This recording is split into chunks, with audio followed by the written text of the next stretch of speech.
Uling na yan yung nakuha nila, no? So magandang pangitain ito yung uling na to. Oh, saan doon nakuha? Sa babang baba na to, no sir, no? Ang ganda ng sign na to. Oh, napakagandang sign. Pero may mas maganda pa dyan. Yung huling nakuha nila ay itong ulo ng kabayo.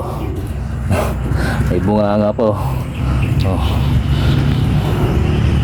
So directional yan, pababa na daw, no? Pasland siya pababa, pero 45 degrees. Siguro hanapin na lang pag naabot yung lalim. Pero dito sa mga huling na to, actually pag dumating ka na sa huling, mga 6 feet na lang eh. Andyan na yung item, to 9 feet, 6 to 9 feet, andyan na yung item.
Eto na nga mga kuano, so tingnan natin yung butas nila at malaman natin kung anong nangyari yan sa baba.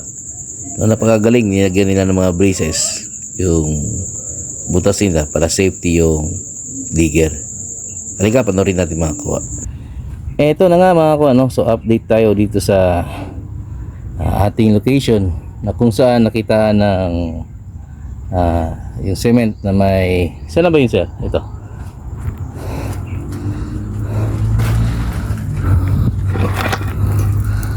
Cement na may sartin, no, sa loob in 5 feet. Tapos nakakita sila nung itong gulong. Pagkatapos noon, yung mga ito, yung mga bakal, no, yan yung mga bakal na nakuha.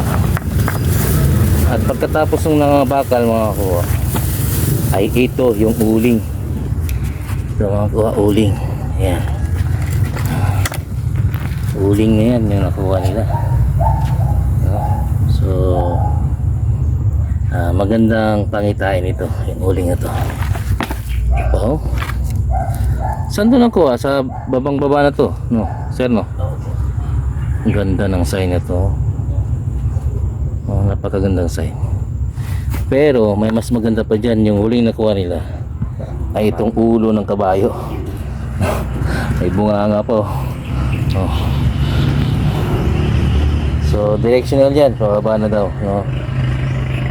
Pasland siya pababa, pero 45 degrees. Siguro hanapin na lang pag naabot yung lalim.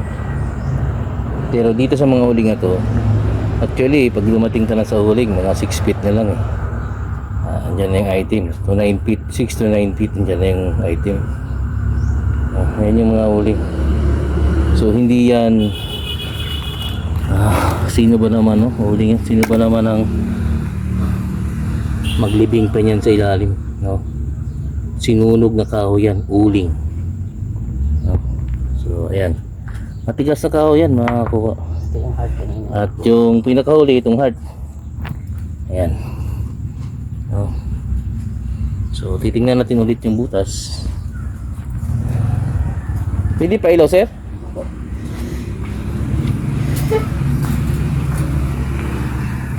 Ayan, oh. Ilawin natin. Ayan. So, sa mga baguhan, ha, kapag naghukay kayo na medyo delikado yung lupa, gagawa kayo ng mga braces katulad nyan para safety naman yung naghukay, no? Napakagandang paggawa nyan kasi talagang hindi madadaganan yung ng digger dyan. Basta lagyan lang ng ilaw. Yan ang update natin dito sa ating isang site natin, no? So marami kami dito pero yan ang digging spot namin. Yes.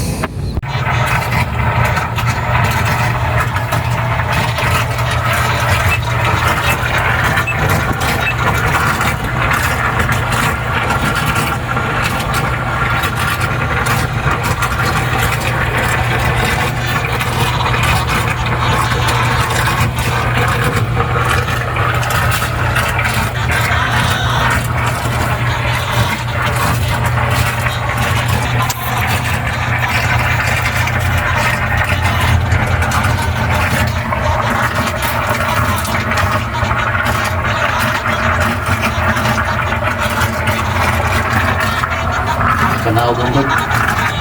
Katong bag. Panawag atong bag ni sir. Katong bag ni sir, panawag atong bag. Wala mo yung bro? Ha? Wala mo yung bakal? Wala.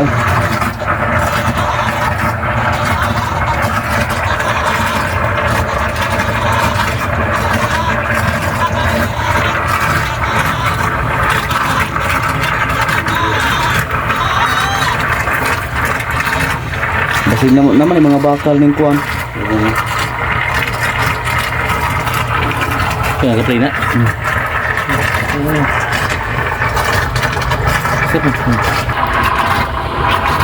Ito mga kuha, no? So pagdating dito sa baba, may nakitang kahoy. Ito, kahoy yan. Ito, kahoy ito. So lahat ng kahoy dito nakaturo sa dito na ito. Dito mga kuha dito. So bali dito siya nakasentro. So yan yung kahoy hanggang dito, no? Yan yung kahoy hanggang dito. Dito siya. So may nakapayong pa rito na kahoy hanggang dito.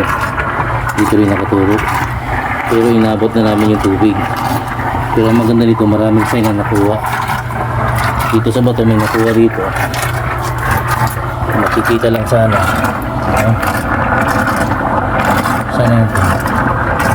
Ayan, yung tip na box nakakuha si Medja.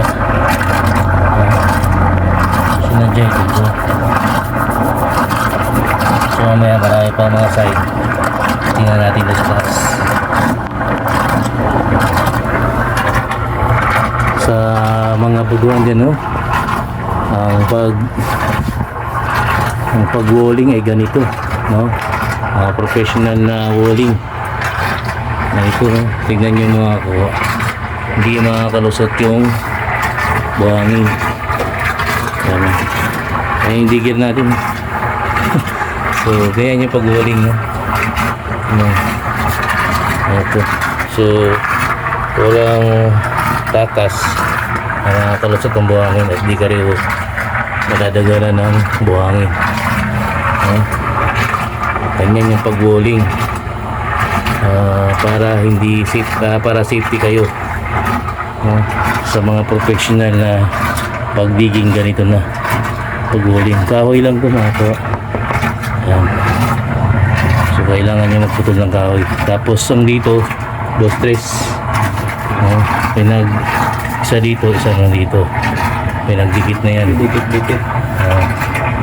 Tapos may mga braces patas. Pero yung spot dito na, yung spot ito pababa na. So may mga uling na dito na kahoy may mga sign ang nakuha. Yan yung kahoy na yan. Ayan. Tingnan natin. Tanggalin mo nga. Ayan. Ayan. Inuling na kahoy ang nakakuha.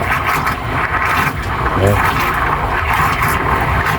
So, napakagandang pangitain ito.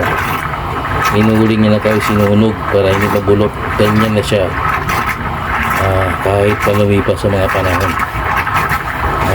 So sino maglalagay ng uling dito kung hindi nilagay yan? So una dito parang nilatag yung kahoy na uling. Pagkatapos nun yung buong kabuuan ng kahoy na talaga yung uling hanggang dito. So dito naman nalulupit.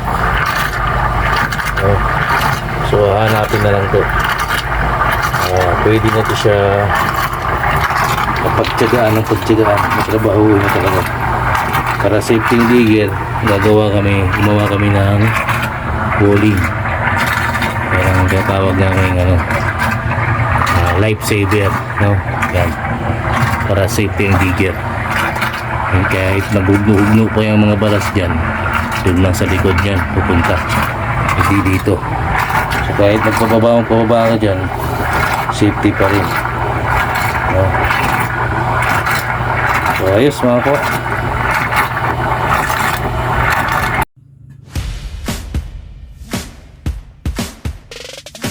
Ako ay napapamangha sa ganitong gawain dahil napakagandang strategy ang gumawa ng ganyan. So dahil dito sa mga sign na ito, dahil sa mga market na nakuha natin sa ilalim at yung mga uling na nakuha natin sa ilalim ay 100% na mayroong item sa baba. So nagpapasalamat ako dyan kay Sir Wang Yu kung saan ay siyang nag-lead para mapagabas, no? Mapasinso yung isang kahoy para gamitin dyan. At kay Sir, hindi natin magitin yung pangalan, na kung saan ay napaka-supportive sa kanyang butas. At sa mga digger natin dyan, halos walang sawang magbigay ng suporta para matulungan natin ang bawat treasure hunter natin. So ganun din ako mga kakuha. Ako ay isang tubos na tumutulong sa ating mga treasure hunter na walang kalaman-laman. So hanggat sa kaya natin ay gagawin natin mga kakuha. So nagpapasalamat din ako dyan kay Sir Erwin, isang kaibigan, isang kapatid, no? Siya ay tinuturing kong kapatid. Siya ay sumusuporta sa kahit anumang laban, no? Sa digger namin no? So maraming salamat po.